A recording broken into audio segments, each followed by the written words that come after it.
Hello and welcome to Lost in Chronologically Lost. Today we are going to be covering episodes 11, 1995 to 1996, and episode 12, 1996 to 1999. So, Matthew, first off, what did you think of these episodes? I thought they were really good. I think a lot of the plot lines here basically just got more interesting than they were last couple episodes. Like, there was just progression. I got to see where things went. Some of that's payoff. We got some payoff on things that were set up, and a lot of them had me really invested. Absolutely. I think Locke and Michael really got two good storylines. Even if Michael's makes you want to pull your hair out, it's a good story. I will say, I think Locke really peaked in the last set of episodes, just because, like, how could it not? That was when it was all really happening. But then the Locke stuff these episodes was also great. Absolutely. I mean, I don't know if you care for the actress, but the woman who plays Helen, Katie Seagal, is just absolute legend. So anytime she shows up in anything, I'm always excited. Now I have to look it up.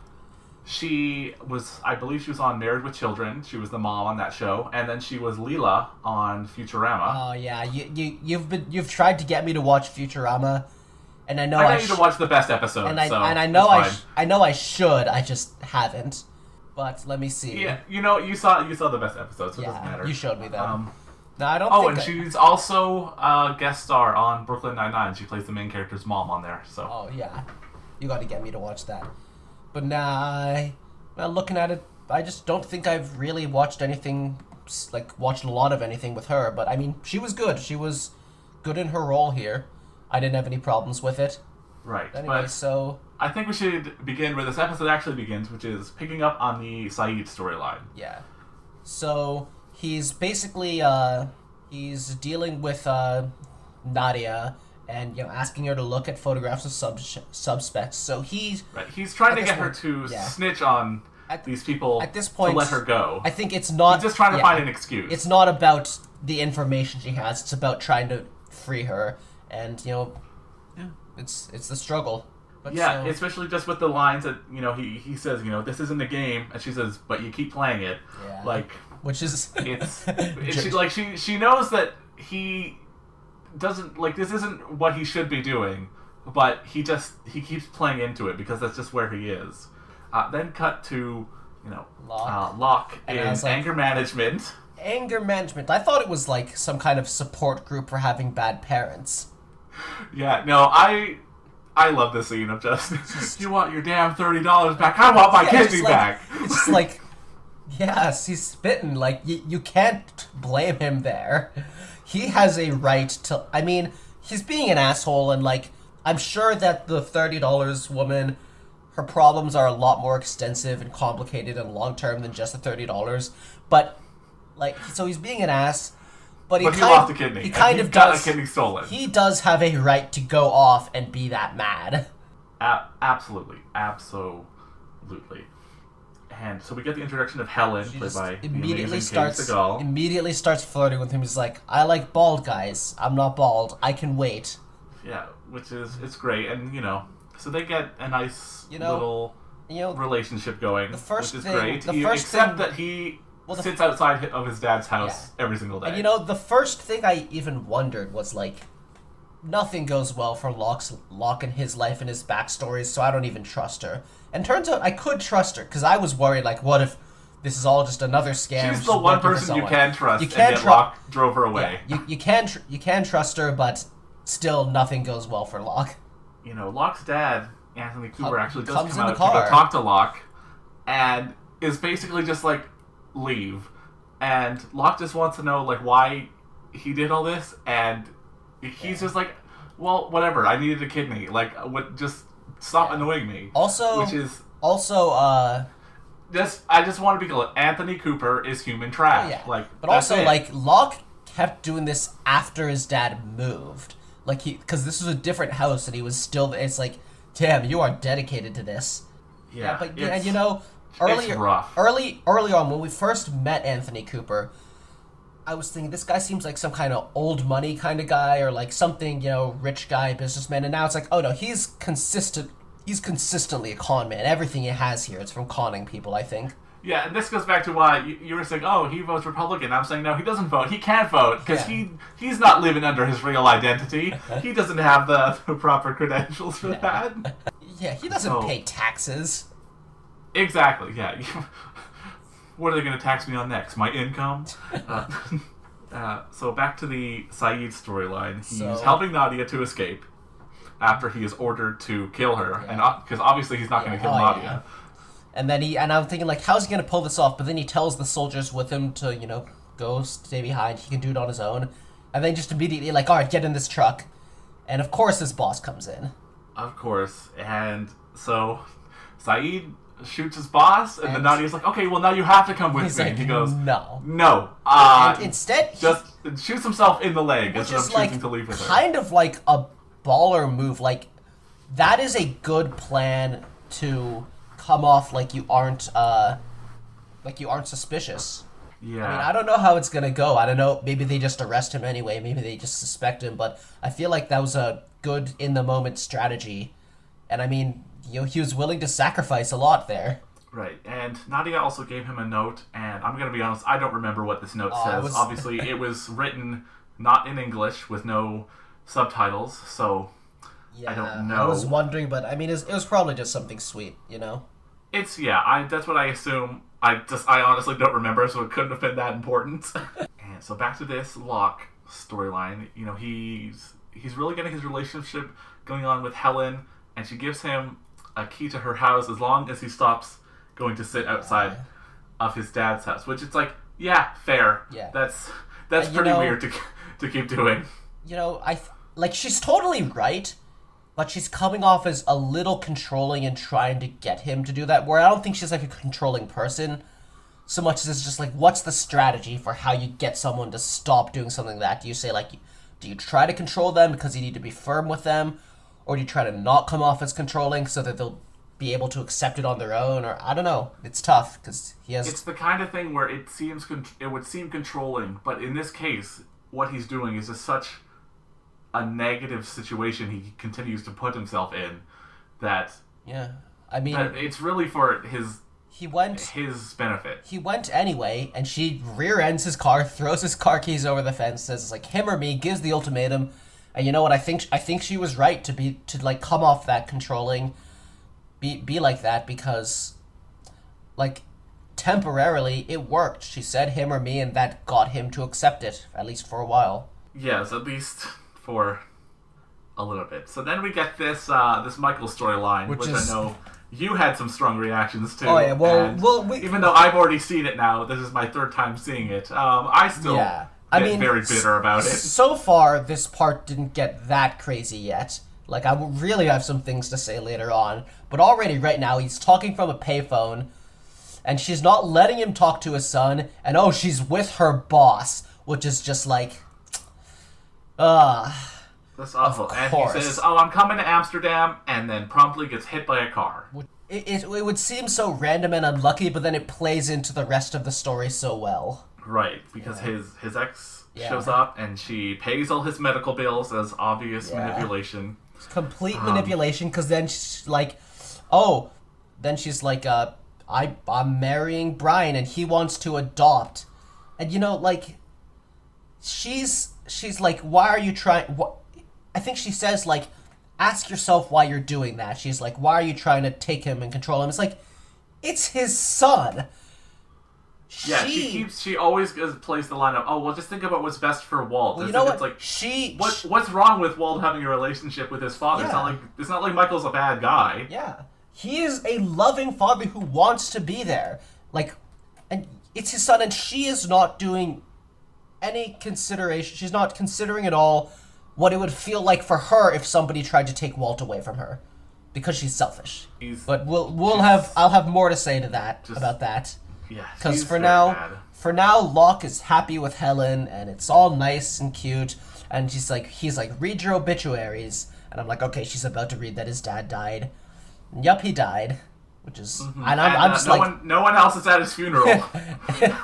And I'm just like, come on, spit on his grave, dance on it, fuck that guy. Or, well, they didn't put him in the ground yet, so spit on his coffin. Right, but obviously this is just a fake death, because Anthony Cooper's trash. And just a fun thing. We see Locke inspecting a house. Well, before that, it's wait. Nadia. Oh, wait, it is? Yeah, the woman buying the house was Nadia. Oh my god, I didn't... Oh, damn. Yeah, Lost will do this. They'll sprinkle in the side characters from backstories into other backstories. Like I said, there's 1 degree of separation. I noticed a little bit of that before. I don't know why I didn't... I think it was just, her hair was different profile, and I just wasn't looking that closely.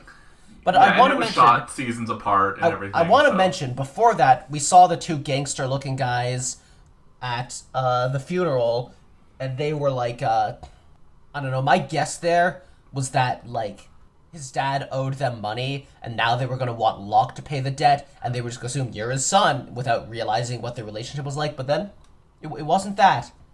Instead, they wanted to kill him because he conned them for $700,000, and he offers Locke his deal. I mean, I don't know. I have my own relationships with some trash people, but if I could use them to get $250,000, I mean... Or you could use them and keep all of it. Because, I mean... Yeah, that's also my thing, is I would probably just take all of it. Like, honestly. Okay, honestly, I would be very tempted to just go to the gangsters and be like, you know what? Take it, give it back. I don't want to be involved in this. Just because, like... If the gangsters take the money, like the gangsters are clearly looking into you. I mean, you get back home and they're there with Helen. How about you give them back $500,000? Say he already spent the $200,000. Tell him where he is. Yeah. Bing bang boom. Because I mean, the problem is that you need to be. Locke is just too good of a person and forgave his dad and still wants to do this on some level. Well, no, you have to be able to just be like, fuck that guy. Because I'm just thinking, like... Of course, and we forgot to mention, this whole thing starts right before he's about to propose. Yeah. So, it completely throws his life all out of whack. See, the reason I would give the money back is just, like, these guys, they're watching you, they know you have a connection, they're gonna notice if you suddenly buy a much nicer house and suddenly have a better life, and they're gonna be suspicious. I'm just like, just give them the money, completely cut ties with having any involvement with the criminal underground, because these people very much could just seek you out and kill you in the future, even if you're living happier with a lot of money. It's just like, it's just not worth it. I don't know. Could have just spent it on a nice honeymoon. But yeah, anyway, he goes in, the men show up at his house, and they just get around. It's kind of a nothing scene. I mean, it's the tension of like, oh shit, is the money in his bag? Are they going to find it? But then it's like, no, it's good. When you look back, there's no tension. You know what, for me? Well, yeah. I mean, for me, that did get me. I was worried, because I didn't know.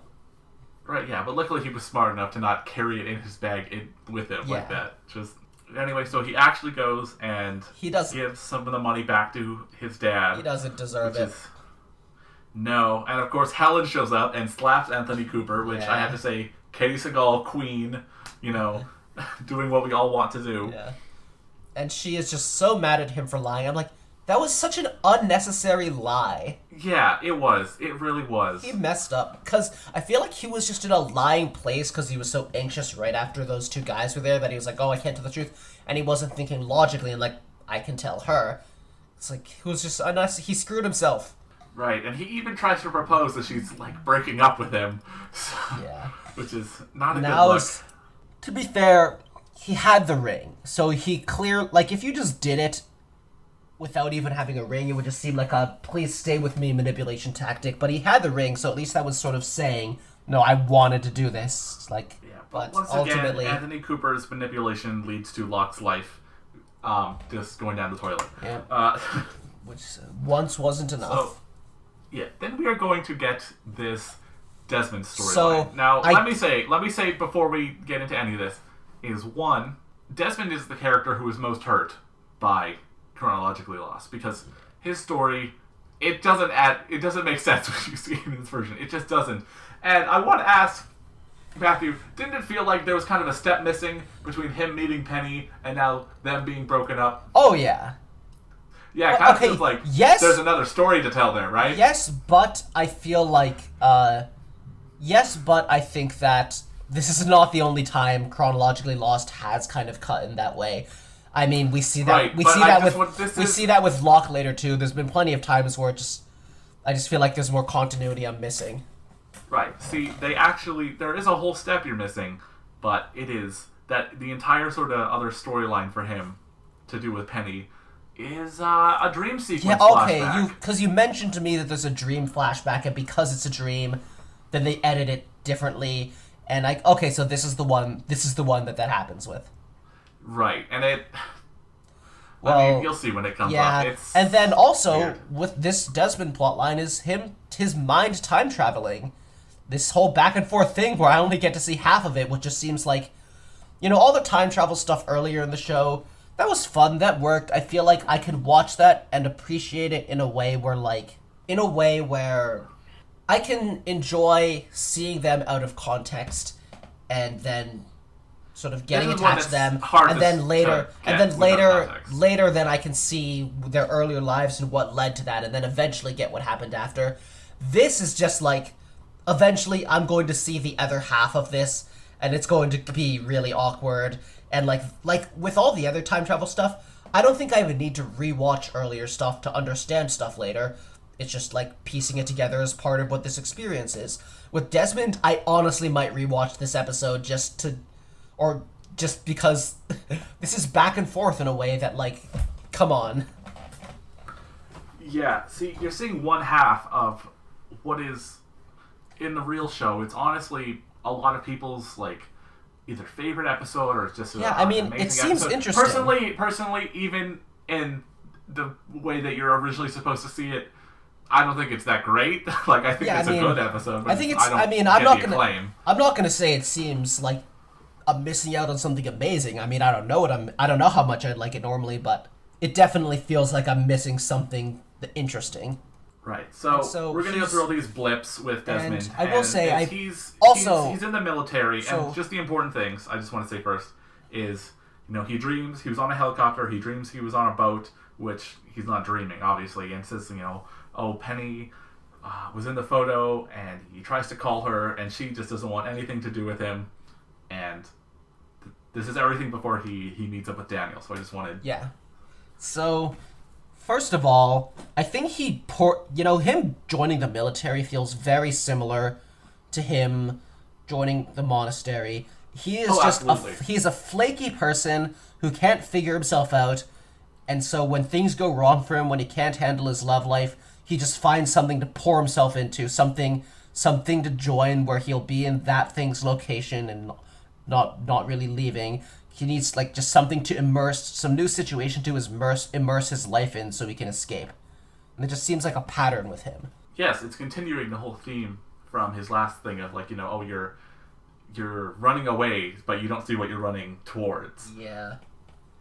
And so he's cutting a lot during the phone call, and at one point then he goes to go meet Daniel Faraday.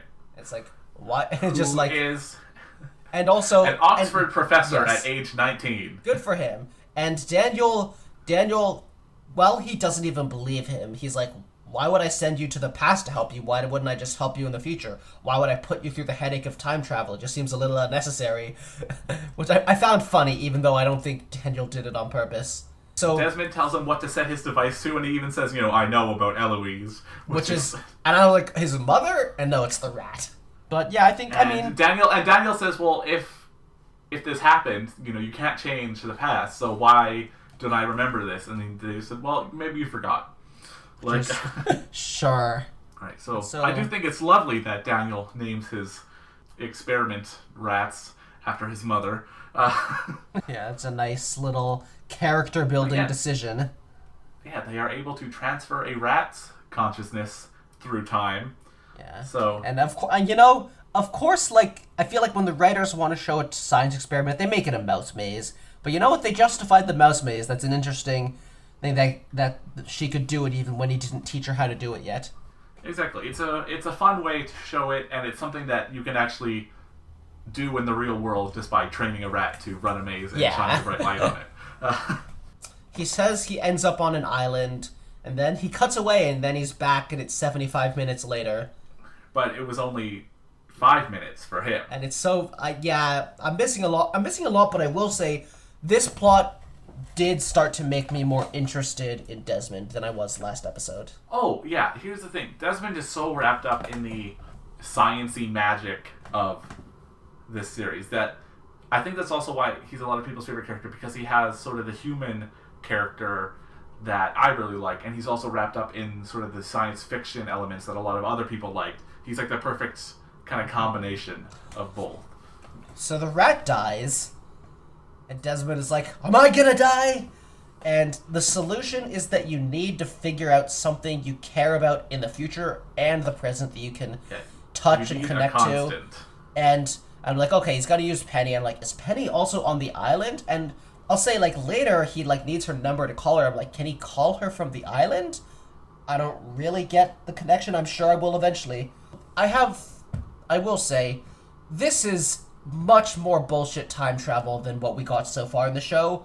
And I actually like it more, because this is just, like, this is so time travel doesn't work this way that I can say, yeah, it's just magic.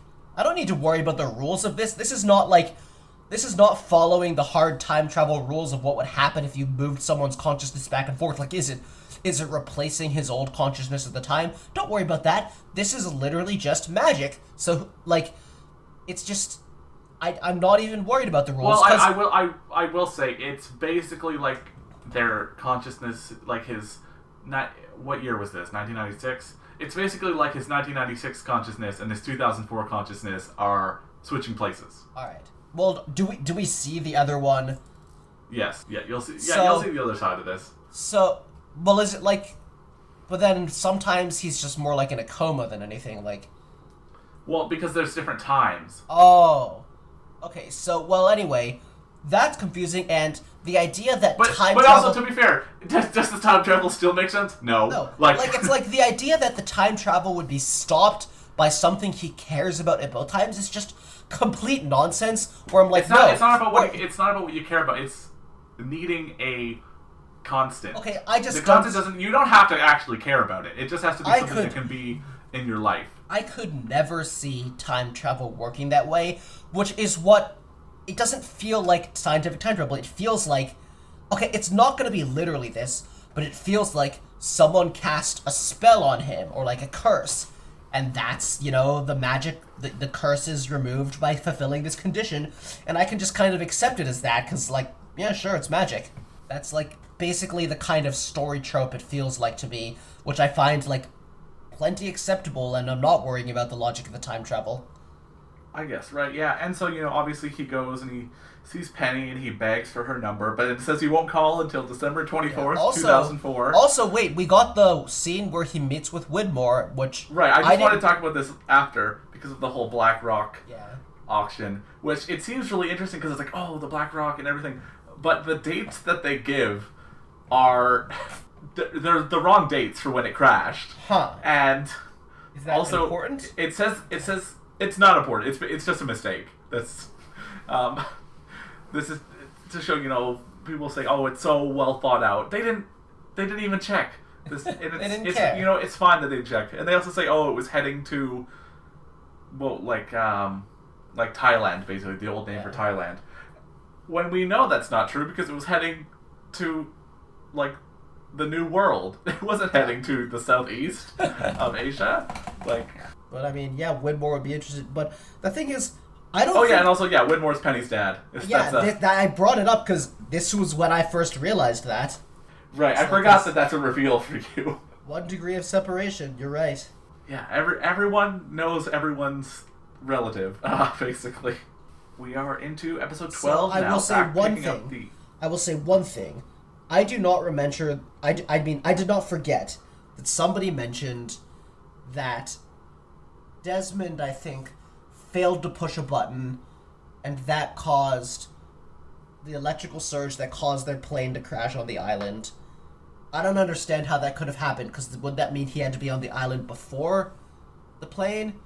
But you know what? We'll see. Yeah, that will make sense. I just wanted to keep that in mind, because now that I've actually gotten to know Desmond, I'm thinking about, okay, how is he going to end up in that situation, which before I even knew him, I couldn't even consider. So then we're going to start episode 12. Yeah. which is, again, picking up on the Michael storyline. Michael, he's talking to a lawyer who gets his name wrong, and then... So he's having the lawyer... Specifically, I think he got this lawyer to help him understand the documents he was served with, which is a real thing you need lawyers to do, because lawyers do lots of things that aren't the cliche fighting in court. As his own lawyer points out, he can't afford a good one. Yeah. So, and it's like... Whereas, but you know what, the his lawyer... ex can have a whole team of lawyers. Yeah. And I mean, his lawyer, I think, is being honest here. Like, it's gonna take... Like, his lawyer, I think, gave him a very fair, understandable warning. It takes money. Like, he'll do the job if he wants him to, but, like... You know, he's not... Like, he has to make a living, too, and, like... Like he says, it's just, David versus Goliath in this one. Which... So then we cut to, you know, the arbitration. Deposition. And, oh my god, the lawyer on the other side. I understand... It's so enraging, but because I'm a boring person, I've seen a lot of deposition and deposition analysis things, and it's very accurate. Yeah, okay, yeah. I don't think I've seen as many, but I'm related to lawyers, but, like, this seems accurate, but I still think, like, I think this is realistic. But the lawyer on the other side is going for emotional manipulation strategies, not law, which is like, yeah, that's what they would do, but I'm still angry at it because she's all like, oh, you don't know his first words, his favorite food. I'm like, yeah, because he hasn't been able to be there, and him fighting for this is because he wants to be able to do that. Exactly. It's so frustrating. It's like, and then we get a scene they talk one-on-one, and she thinks he'll win, so she's gonna beg him and emotionally manipulate him, and she's like... My thing is, does she actually think he will win? Like, I have to wonder, because I want to think, they obviously have a whole point where he has a terrible lawyer and she has a great one. But I also have to think that if a judge looks at this and sees that Michael is... The only reason he's unemployed is due to his injury, and he was working before then. Yeah, and it's he has parental rights.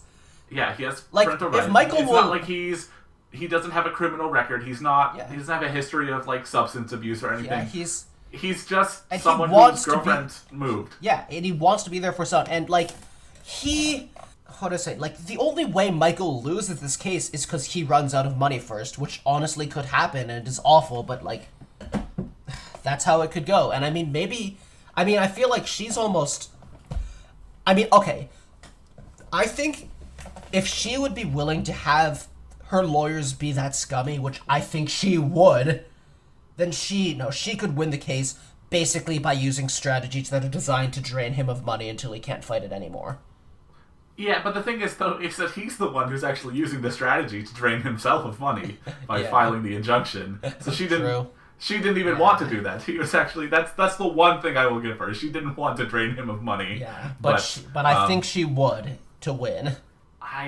I think so too. Yeah, but it's just you know what I think. She's like, why do you need to do this? It's like you are the one who took him away. Look, I understand that you had a good job offer and a good life, and you have a new boyfriend you like. But here's how I think it works: when two people have a child together but aren't in a relationship, you have to make compromises. I know that you want to just act like your own life can go fine and they don't get anything, but you are not making any compromises. You just want to take him to live with you in Italy, have your good life, like get everything you want, and like what does he get? You are not making any compromises. If I was in that position, I would. I'm not saying she couldn't have taken the job at one point, but I think that what she should have done is that, you know what? He deserves to be around his father, and his father deserves a chance to be with him too. I can look for a job as a lawyer in America, in the city, because I'm clearly a good lawyer. I can probably get one. And it's just like, you make that kind of compromise. It might be not quite as good as your dream job, but it would probably be good enough. And that's the kind of compromise you should make. And you know what it's just reminding me of just now, I didn't write this down or anything, is that the exact opposite of this storyline played out in the final season of How I Met Your Mother, where the artist wife gets a job in Italy and has a whole thing with her lawyer husband about moving and their kids and everything to try and figure it out. See, I also have a comparison to make, because the movie Marriage Story, fantastic movie, it's 2 hours of this feeling. It's 2 hours of this. I mean, it does a better job of like being two-sided and not just like angry at one side, but it also makes you very angry. Like, oh man, she's taking his son away. He just wants to be with his son. And that's like a fantastic movie portraying the legal process of it realistically and like all the pain and like just a divorce where they both want to keep their kid. And that's like probably one of my favorite movies ever. And Lost is coming really, really close to that level of like emotion here. Like over 10 years earlier. Like I'm impressed about like how a show with like a much lower budget, and this is just a backstory, is coming close to that level of frustration and being invested for me of just like how unfair it is and making me wish that he could stay with his son. That's one thing I really do love about Lost, is that with each backstory you get such a different form and type of story told, that there's going to be something for everyone. Like right now I think this is my favorite backstory, and like I couldn't have said this was the backstory I was looking forward to most because I didn't know Michael yet. Which, I mean, let's say the last scene in it was, you know, his goodbye to his son, who was like shy and barely even talking to him, and it's like he says I'm your, and he can't even say I'm your dad or I'm your father. He can't bring himself to say it, and it's like it's heartbreaking. Yeah, it's very sad. Oh, and just to know, he gives him a little stuffed polar bear, which is oh yeah, the polar bears. I didn't even think of that. Yeah. Oh man, I wonder what if like in the main, like when the flashback episode this was cut between this and like a polar bear attack. That would be hilarious. But you know what? They tried to draw a lot of comparisons with with Walt and polar bears that I don't really. Huh. I still don't understand why they did that. It seemed it was very much season 1. They didn't know what they were doing. Okay, kind well, of thing. I'm gonna be honest here. I don't know how Lost ends at all. I mean, I knew that it was unsatisfying for people in terms of the story reveals, the lore reveals, which I'm fine with because I've already seen the Jacob stuff now, and I've just totally accept that's how things are. But I don't know how it ends in terms of, I don't know who survives. I don't know if they stay on the island or they get home. I don't know what kind of lives they can lead. I don't know what's going to happen. But I really want Michael to get to go home and find a way to be with his son again. I mean, on one level, I feel like Walt's mother, Susan, I think, would have heard, like, oh, wait, shit. Now, like, he disappeared in a plane crash. Oh, shit, is he even alive? And then if he could get home, be like, oh, shit, he is alive. Maybe Walt should get to be with his son. I don't know how it would go. But, like, watching the main plot, I'm going to be invested in seeing, like Michael is the one I'm going to want to see get to go home. And that's why it's so concerning to me that I have not at all seen Michael in any of the time travel plots. And I'm really worried that he just dies. Here's the thing. You are going to like the Michael storyline going forward. I can just tell by what you're saying. However, he is a victim of just poor planning by the writers, because they had very good ideas for him in season 1, and they had some good ideas for him in season 2, and then they had no idea what the hell to do with him. They've talked about this in several interviews that they really struggled with him because so in terms of like who, like, just like, you know, his plot lines and all the group drama of surviving on the island, you mean? The group drama and his flashback stories, because, you know, they, obviously they show Walt when Walt has grown up some, and their main issue is basically that they couldn't keep using Michael and Walt as a thing simply because the actor was getting too old to play the child. Yeah. Which it's like, I'm still like, how did you not see this coming? I'm like, I know you guys thought you'd get canceled in season 1, but if you didn't, you were going to have this actor who's growing up faster than the character. Like, how did you not think this through? Okay, so here's my best case scenario. Because I know some people are on the helicopter and they get off the island, and then Locke goes back to try and get them to come back for reasons I still don't really understand and why they needed to. And that's a whole plot line I don't think I've seen. Maybe Michael is one of the people who got back home, and he manages to get in a better situation with Walt, and he's just like, nope, I'm not going back. This is way more important. Which, like, yes, and maybe that's just his ending as a character, but it's a good ending. I will be satisfied with that. So that's what I'm hoping for. Right, yeah. There's a thing of, Locke saying he wants to go back, but maybe some people don't want to come back. Yeah. we know Saeed didn't want to come back, but yeah. He was forced onto that plane. Then we're going to get this very meh Season 3 useless plotline with Locke. So, I mean, okay, this seems like they still had to do more Locke backstories, and they had already covered the important stuff, so they just thought of something random. Because here's the thing, I know in Season 3 he has 2 backstory episodes, and one of them, which you have not yet seen, is absolutely amazing. And the other one is this one.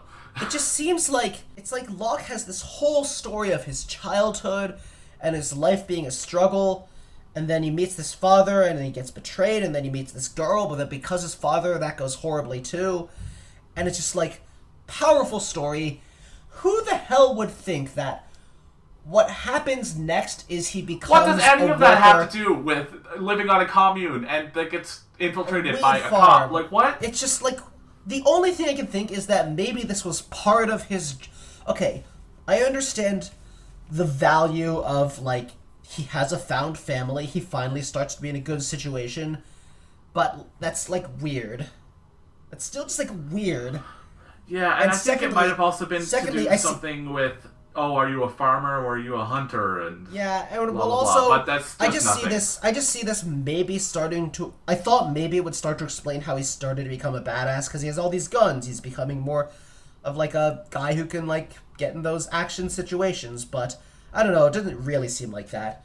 But yeah, it was just weird. So so he picks up this hitchhiker who looks really similar to another actor from a very recognizable show.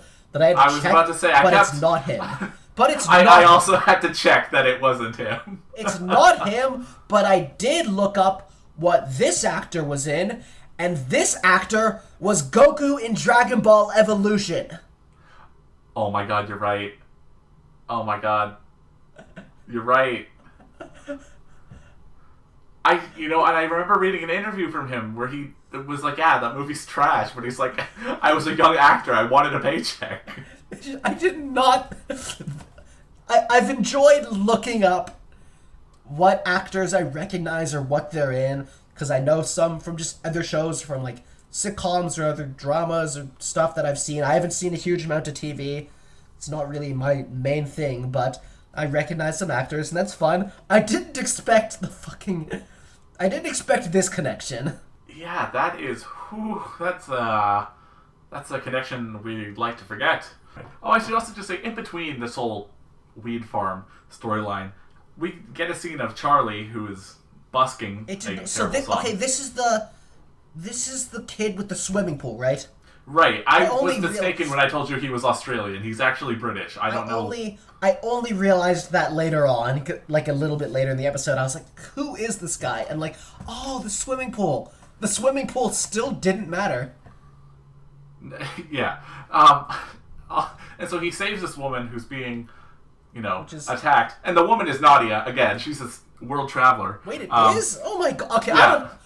I don't know why I wasn't I'm so confused, because in my head I'm like, clearly this scene should have been before she's buying a house in America, but she's just on a the trip. ages don't add up.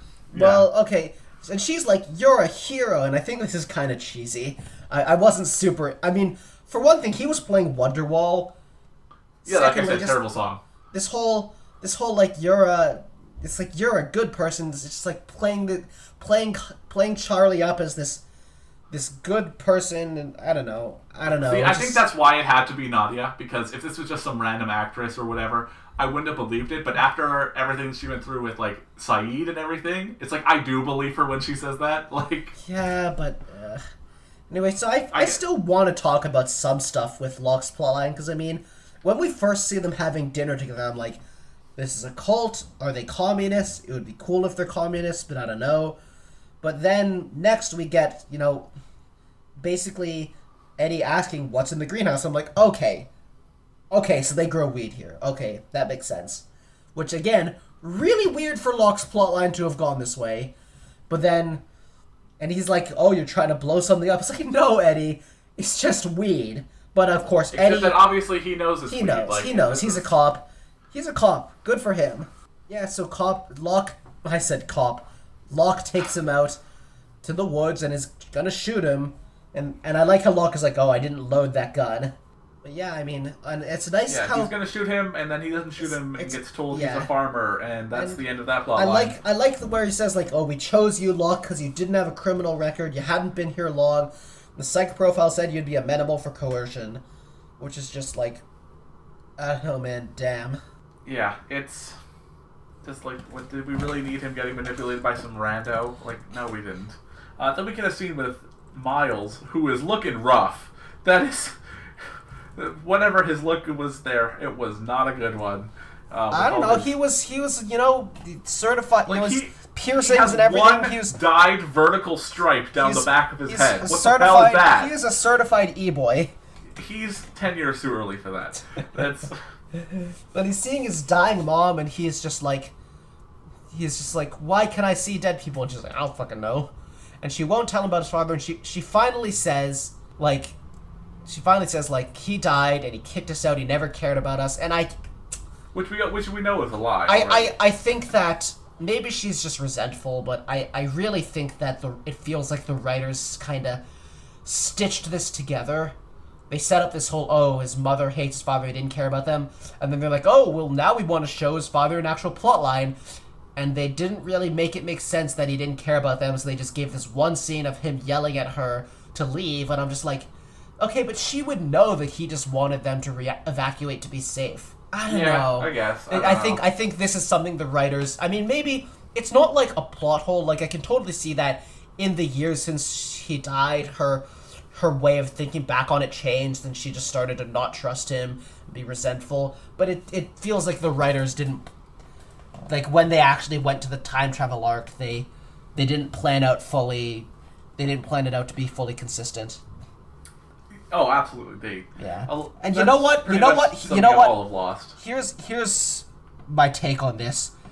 Better a dead dad than a dad like Locke's. Absolutely. Absolutely. That's just true. And then we finally get a real Jin and Sun backstory plot line. So we see Sun. She's cute. Whoa. I'm lonely. Oh, also, they are the two best-looking people on the show, so that's another reason I like their backstory. I can't tell with Jin. I mean, I don't know. I think he just looks like...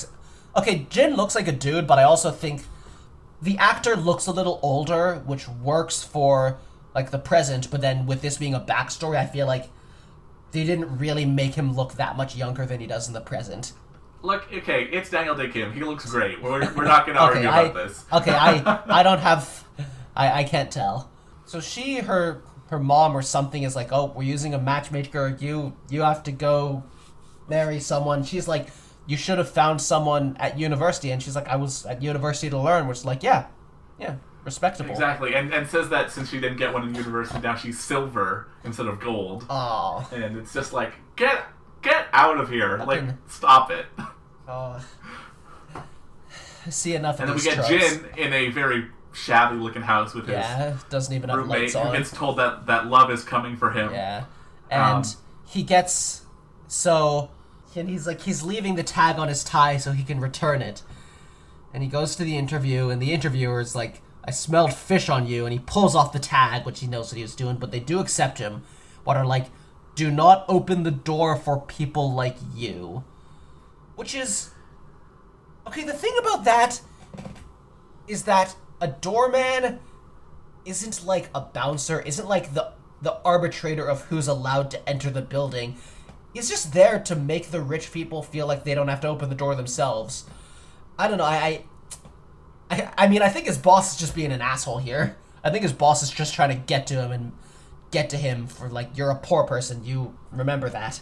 Yeah, absolutely. And I think this is like one of the ritzier hotels where you don't get in without reservation or showing up in a fancy car or something. I don't know. Yeah.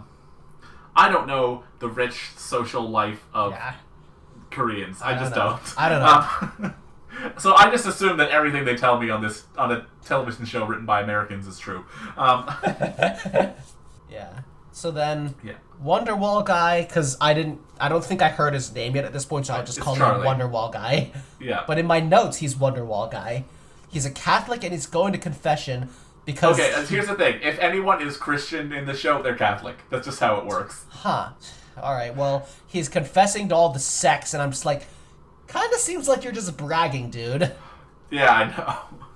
But he's gonna quit his band over this. And then, of course, it's like, oh, we got it signed. And it's like, wow. I want to say, this church set that Charlie goes to, and he's walking around with his brother in, that sort of church exterior, this is like, it's the same as the exterior of the monastery that Desmond was at, and it's the same as the exterior that they use for Oxford. So really? Oh yeah, I can see the Oxford similarity. They just use different lighting. It's all the same place. Yeah. And it's like, your song's got a sign. Wow, guy who was playing Wonderwall on the street also can write good enough songs. I don't know. Yeah, I guess this is a songwriter. This is the 90s, so 90s music standards. Yeah, 90s music. Well, I think he just had to go make money. You're not, anyway, so... Back to Sun. So she goes on a date at the hotel where Jin works because her date is the son of the hotel chain owner. And you see her go past the doorman. I'm like, okay, this is the whole, their class difference, romance, plotline. Yeah. I guess, yeah, because you said this is your favorite. I'm like, okay, I can see that.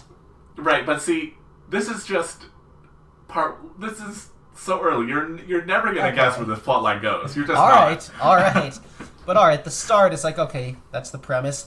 And she meets the guy who was like a Lex Luthor looking ass. Where it's not just the baldness. Yeah, Korean Lex Luthor. It's not the baldness, it's the energy and the suit. It's and like, the baldness. Yeah. But he's nice enough at first. They're like, oh, who pressured you into this? And it's like, studied art history. And like, he studied medieval Russian literature, ended up in hotel management. That's some rich people studying right there. Because he just like, do not forget, and this is later in Mouse, but do not forget, this guy is in the bourgeois. He is like, don't be fooled by how nice he is. This guy is in the ruling class, basically. Well, to be fair, so is Sun. They're both upper crust. Yeah, but Sun is less pretentious. Well, that's because she's a woman, so she's not gonna get treated as well. Yeah. Whereas he's set to inherit the hotel business, even as we find out later he doesn't really care. He's set to inherit. She is there to be married off. Right, and he even makes a point. He's like, yeah, I studied Russian literature, but somehow I ended up in hotel management. And she's like, oh yeah, somehow. Yeah. Somehow that. See, he doesn't see... Right now, I don't trust him, but he doesn't seem awful, but like, Jin's the real one. Oh yeah, Jin's the realist. Like, he's great. So then we're gonna cut to Desmond who was in prison. Military prison. Which, okay, there are some gaps there too. No. That's pretty much explained by his previous. Did you not see how terrible he was in the military? Like, but of course he's in prison. Military prison? Yeah. What? Oh. I'm assuming with all his stuff he went AWOL, or he was trying to just leave or something, get dishonorably discharged or something. It adds up. No, but I thought they said he was sentenced to something. Like, I thought he was like he did a crime and they kept him in jail for a while and then discharged him. No, it's all, I don't understand military code, but maybe he was just... It was like a military crime where you're going to be sent in jail and then discharged. So he was just after. Like in jail during like his military trial then. Yeah, just like you did something wrong, you're gonna be in jail, and then we're kicking you out, like that kind of thing. But I thought he said he had like 2 days of leave, and he was using that to go see Penny. But maybe he just took too long. I don't know. I mean, he probably wanted out after that whole thing. I don't know. Yeah, because he just runs away from everything. Basically. He's flaky. Flaky Jakey. Yeah. But anyway, and you get a whole thing of him where he's saving the Charles Dickens book to read before he dies. I wonder if he takes that book with him to the island. It's one thing is that I'm happy for him that he enjoys Charles Dickens so much that he's saving a book for him. But if that was the last book I had to read before I died, I'd want to die sooner. I don't think Dickens is bad. I think Dickens is a good writer that you have to very much understand. He published his stories serially. He did edit them afterwards. 7 pages at a time. Yeah. I know that, he edited them. What we read now is edited. But I feel like a lot of his writing style, you can see it's he's writing stories with a lot of depth where he's also, filling pages to make money. Well, who else did that? Every manga writer ever. Yeah. And I enjoyed those stories. Yeah. So. Okay, but those... It's different. Yeah, I know. I just don't like Dickens, is what I'm saying. Yeah. I mean, it's also hundreds of years ago. Well, yeah, obviously tastes have changed dramatically. Yeah. Anyway, it's around here in my notes that I was like, oh, wait, Swimming Pool Kid is now the band Catholic. But anyway, so Whitmore offers him a ride, and he's like, not with you. Just get in the car, idiot. It's raining. Right, and turns out Whitmore intercepted all the letters he sent to Penny. That is a lot of letters. And it's also clearly the whole thing with, I'll call you in 8 years was a flashback after this. But I guess they got their way around it by, I guess, sending a letter doesn't count as calling. Yeah, I think so my guess was this Desmond doesn't remember the time travel stuff because that was future Desmond in his mind. Yes, yeah, exactly. But it's good thing he really didn't call. I guess he wouldn't know her number anyways, so it doesn't matter.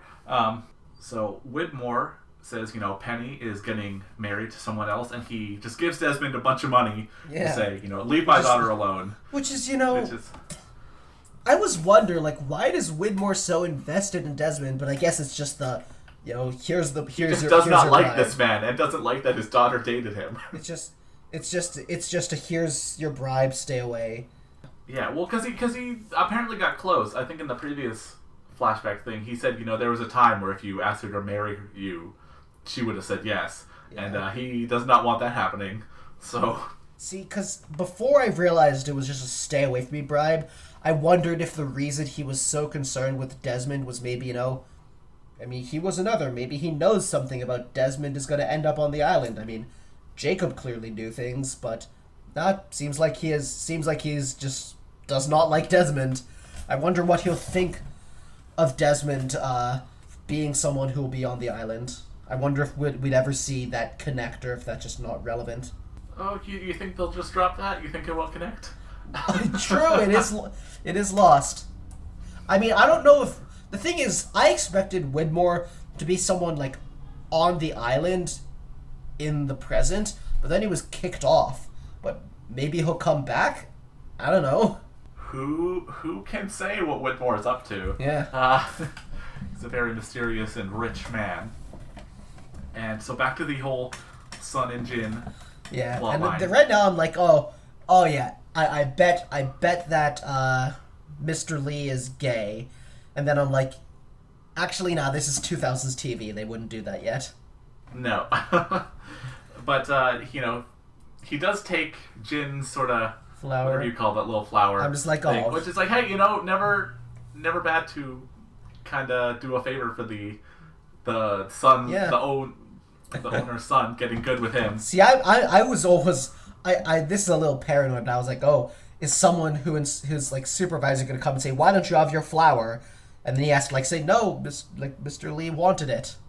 Yeah, no, it was just a little thing. And, yeah, so Sun and this dude, who I didn't write down his name, they're, they seem to be hitting it off, and then he's like, yeah, 6 months, I'm going to go marry this American girl I met.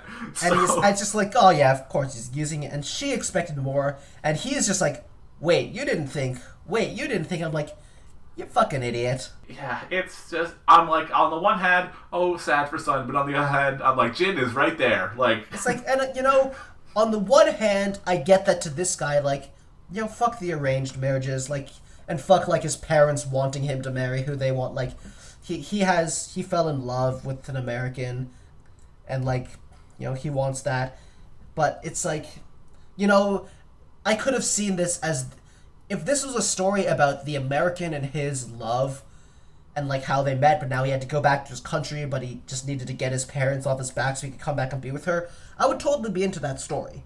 But like from this perspective, it's just like he said it so casually, where I get maybe he just assumed she also saw it as a farce. But like, be more careful, man. Like you should have told her that was your plan during one of the first meetings. Well, maybe he didn't trust her. Maybe he wouldn't trust her to not just tell his parents about it. Exactly. It's complicated, but you know, it's all gonna work out for the best because she's gonna meet Jin because we know they get married. So. Yeah. And I'm sure her parents will love that, but I'm sure she and Jin will. Oh yeah, son of a fisherman. They're really gonna love that. She and Jin will love that more.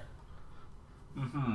And then we're gonna get this Sawyer backstory, which is, you know, you want to see how he lies for a living. Well, yeah, he became he's a con man, which is so he's having sex with this woman, and then he's like, "Oh, I'm late for a meeting," and then it's this whole thing where you invest, and the government will triple your investment, and you can just then pull out, then take all that money, and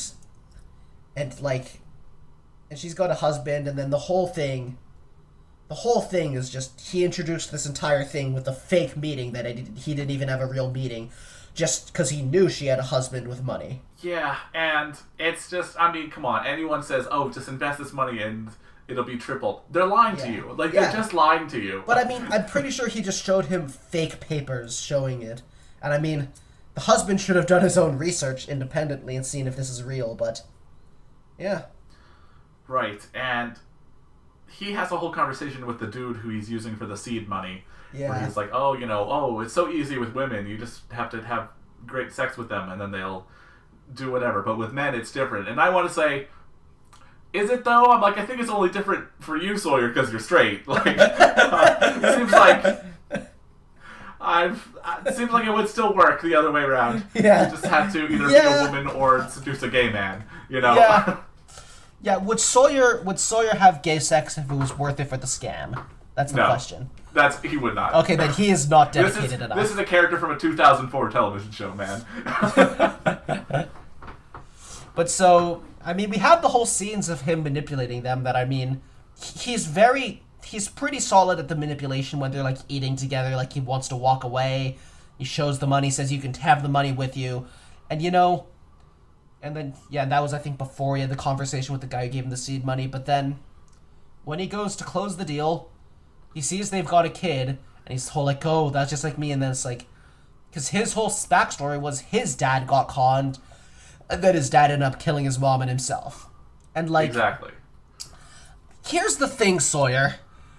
If there is some psychological thing from your childhood that made you want to become a con man because a con man killed your parents indirectly, I'm not going to judge you for having that psychological trauma that influenced you that way.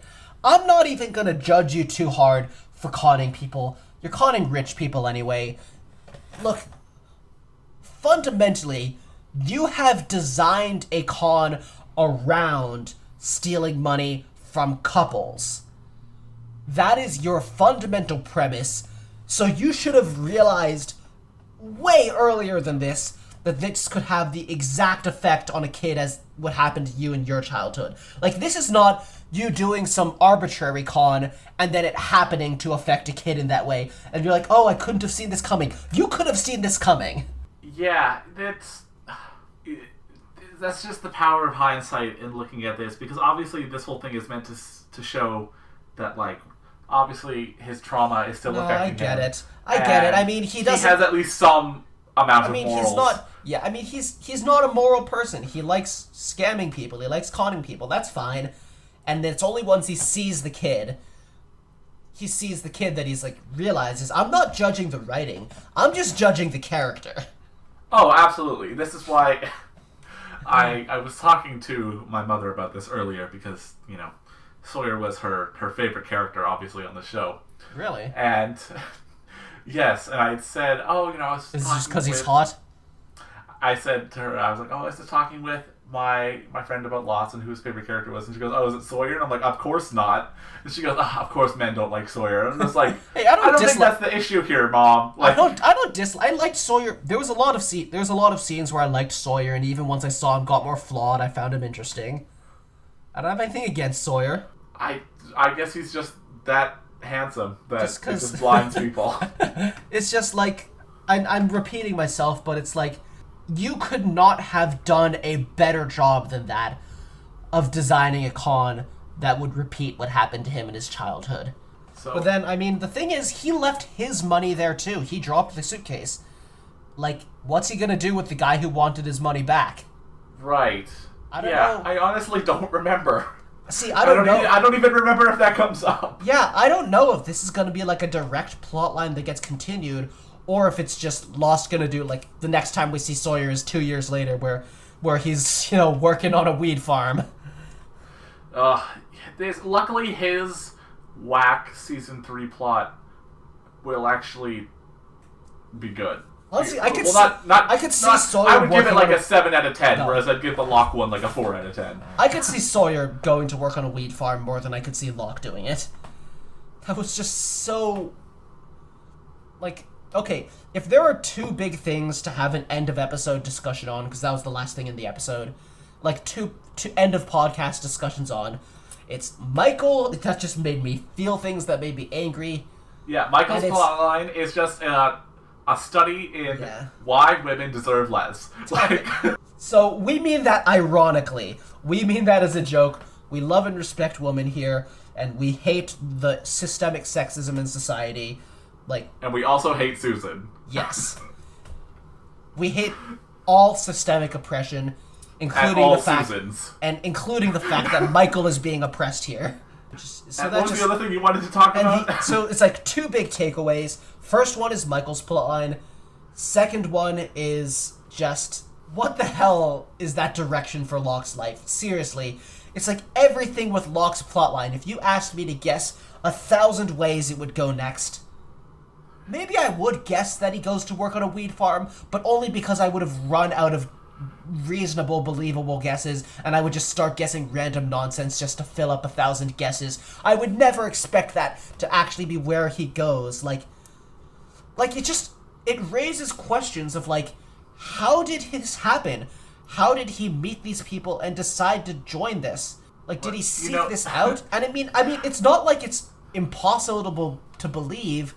It's just weird enough that you would think they would show us.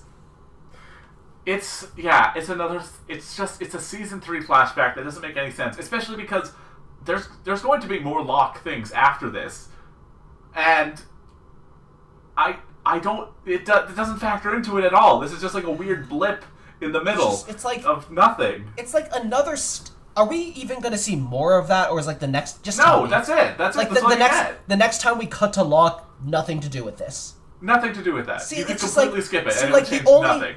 It's like the only thing I see this adding is just like, oh, another time Locke's life didn't go well. He had a found family, and then I don't remember, but I'm gonna assume that when this was happening, there was gonna be something of, are you a farmer or a hunter or something on the island? And I'm like, what does that have to do with anything? Like even as the world just shits on Locke over and over, this isn't that impactful because we don't really see it all going wrong. Like, we end with Eddie leaving to go, I don't know, yeah, that's it. That's the end. It's like we don't really see the world shit on him. Like with the whole Helen plot, we saw his despair when she left him, and this just hits so much less. It just because there's nothing there. This is also just making me excited to see your reactions to the other various season 3 flashbacks that meant absolutely nothing, because I know the one that Jack will get is considered, even by the creators, to be it'll be one half of the worst episode in the series. It is so bad and the epitome of pointless. I haven't even gone much Jack yet. It is less important than Locke's weed farm plot. I don't even know what Jack's important backstory is yet. I have no. All right, let me throw out some, like, for any character. Let me throw out guesses for what an irrelevant Wait, I want you to throw an irrelevant nonsense one for Kate. Because hers is so... Okay, it's not bad, it's just so weird. I've only seen Child Kate, though. I know, just doesn't matter, throw it out.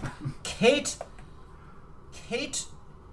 gets stuck in Russia having lost her passport, and the only person who can help her is a former assassin who's on the run, as now his former bosses are sending assassins after him to silence him. See, you went way more interesting than the writers did. Okay, Jack gets,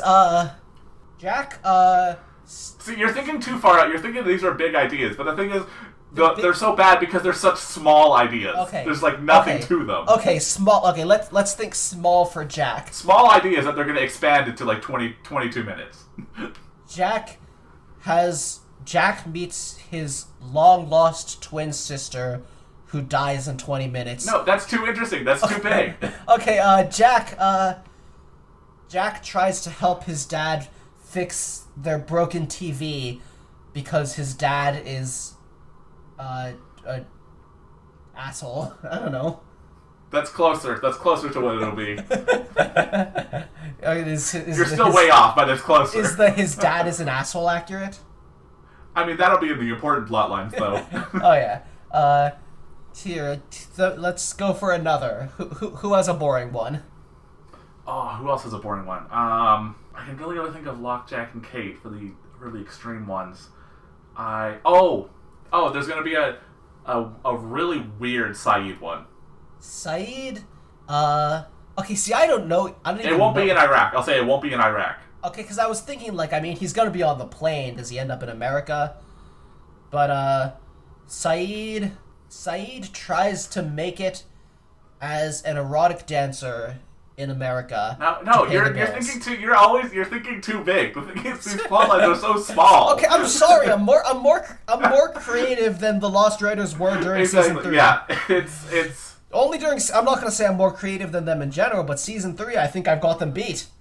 Yeah, here's the thing: is in season 3, what happened was, due to going over budget in season 2, they had to really slow down the action at the beginning of season 3, and they also had to keep telling flashbacks for characters that didn't need flashbacks, and they even brought it to ABC to be like, look at these episodes, and they picked this Jack one. Okay, so later in particular, and what they said was, they're like, look at what we have to do if we're just spinning our wheels. We need to know when we can end the show. And then they were told they can end it at season 6. Here's how I can think about it. Things that could be Seinfeld plots. Is that mundane enough? So, like, Saeed goes to have his stuff dry cleaned, but then his favorite pair of pants are missing, and he gets in a whole conflict with the guy who runs it, saying, like, where's my pants? I need those pants because I need those lucky pants for my job interview. You're encroaching on the Saeed plotline.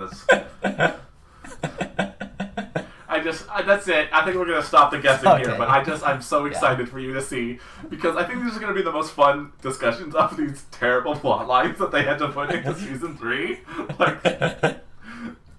So of all the characters now, because we've really gotten a lot of Michael and Locke here.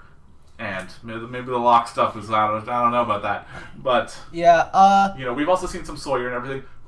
Who are you looking forward to seeing? Is it the characters you've already seen, or you want to get into some new characters? I definitely want to. I mean, I'm not sure. I mean, purely in terms of, like, I haven't been watching the show long enough for my favorites to really be set in stone. So, like, right now, maybe Locke outweighs Michael, just because I've gotten a lot of Locke backstory. And I haven't gotten the Miles stuff yet. So, like, maybe, once I get Miles stuff, Miles will overtake him again. But, like, right now. So, like, sorry, why did I say that? What was your question again? Are you more looking forward to seeing backstories of, say, are you more looking forward to seeing increasing backstories for, say, Locke or Michael or even, say, Sawyer and Saeed? Or would you want to see more fresh stuff of, say, Jack or Kate or someone? I think I want fresh stuff. I want Jack or Kate. I want Miles. I want Juliet. I want to see what those people's lives are like, or like more Hurley. I would love more Hurley. And I would say I still want more Locke, just because I'm really hoping that like the rest of the backstory for him maybe shows us how he became a badass, or like how he started on that road. I'm really hoping it's more relevant in that way, because I really want. We already saw that he knows how to hunt now. Yeah, now he sort of became someone. I mean, he just had a lot more confidence, a lot more. He right now it's like he has the skills, but he doesn't have the mindset. Yeah, but he was close. I mean, he doesn't have the mindset, but he did have a better mindset. Now he was like comfortable with his place in the world, even though it didn't last. Instead of just constantly being worried about his father. Like when Eddie asked him about his dad, he was like, nothing worth talking about. And so, you know, I hope we see that road continue for Locke. And, I mean, I like the Michael stuff a lot, but I'm also scared to say I want to see more, because I think whatever more I will get is kind of... It's gonna keep making me sad and angry, where what I really want is resolution for Michael right now. I think you say that like does Locke's backstory not make you sad and angry as well? Well, Locke's backstory made me sad and angry, but it's like we kind of saw that end. Like that's not gonna keep happening. Where I think Michael's stuff, we're gonna keep seeing just the shitty situation of him not getting to spend enough time with his kid. Right. So there's a lot to look forward to. Obviously, I am. And I would say I'm chomping at the bit for more Sun Jin. Sun and Jin. I'm definitely interested to see what starts happening, and then whatever you say is going to be so surprising. And I would say I'm not that invested in Charlie right now. Same. His backstory has so far his backstory is so whack. We've seen him jump into a pool, save Nadia from an attack, and then confess to having basically like a threesome. Good for him. He literally was just bragging there. Yeah. Like even if he didn't realize it, he was bragging. Not really a comprehensive plot line there. So I think that is it for this episode. So I hope you join us next time, where we will be covering episode 13, 1999 to 2001, and episode 14, 2001.